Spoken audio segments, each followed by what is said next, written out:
In the sample problem for power, we've got a 50 kilogram student who climbs up 5 meters of rope at a constant speed. If the student's power output is 200 watts, we want to know the length of time that it takes the student to climb the rope. We also, in this example, want to see how much work the student does. Okay. If you look at the equations that you would be given on an exam, you know that work is a force times the displacement.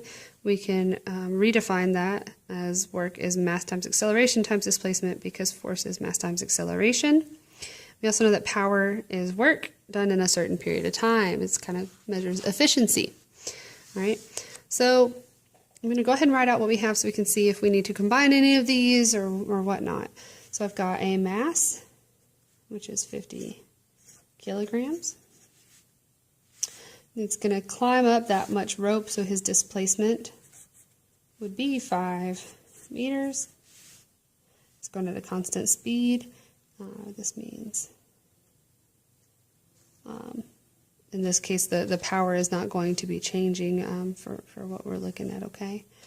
And then also, if the student's power output is 200 watts, we want to find the time. Okay, so we know that power is work over a certain period of time. Okay, we also want to know how much work. Okay, all right, so we know that power is work in a given period of time. We know that we can redefine work as force times distance or displacement over time, and we can redefine force as mass times acceleration, okay, times displacement over time. So this here is also equal to power. All right, I have a mass, I have a displacement, I know a certain acceleration. In this case, he's climbing up a rope, so he's going to have gravity working against him.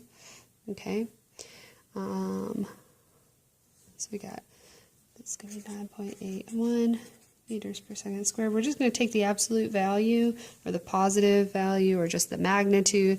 Can't really have negative power, nor can you have negative time to compensate for a negative sign up top. So it's always just going to be the magnitude. And that's for gravity in this case because he's working in the vertical direction. Okay, so I got that. I got a displacement. I can find time now. So I've got 200 watt. Watt's the unit of power. Watt equal to its mass times gravity times displacement over delta t. Now, if you remember my trick, if you're solving for the denominator on one side, you can swap it with the entire numerator on the other. However, it's the exact same result as multiplying both sides by delta t in this case and dividing by 200. So I'm going to just go ahead and swap those. We've got delta t is now 50 kilograms times 9.81 meters per second squared times 5 meters. Kilogram meters per second squared times meters, so that should get joules on top. All right, and 200 watts. Okay, and a watt is a joule per second. This is a joule per second. Look, it's work, which is measured in joules, divided by time, which is measured in seconds. All right, if I have joules divided by joules times seconds, I should end up with just seconds, which is perfect for time. And I'm going to get some number of seconds. Let's go ahead and just put joules on top first. Find the numerator. We're going to have 50 times 9.81 times 5.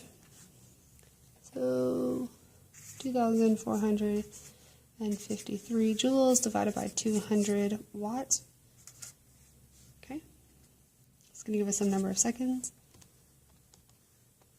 Okay, and we get, oh, I thought I pushed a button and I didn't. Okay. We get 12.3 seconds.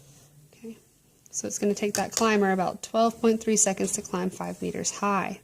with this amount of power output. So if he wants to be more efficient and climb that same distance in a shorter period of time, he's going to have to do more work, and to do more work in a certain period of time is going to mean that he would need a larger power output.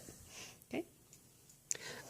In order to find his amount of work done, so amount of work, we can just, now that we have time, say power is work divided by time.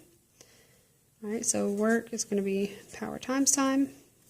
So work is 200 watts times 12.3 seconds.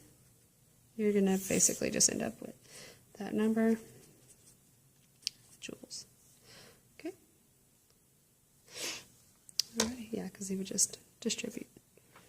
All right, so he does a lot of work, but not enough to be super efficient.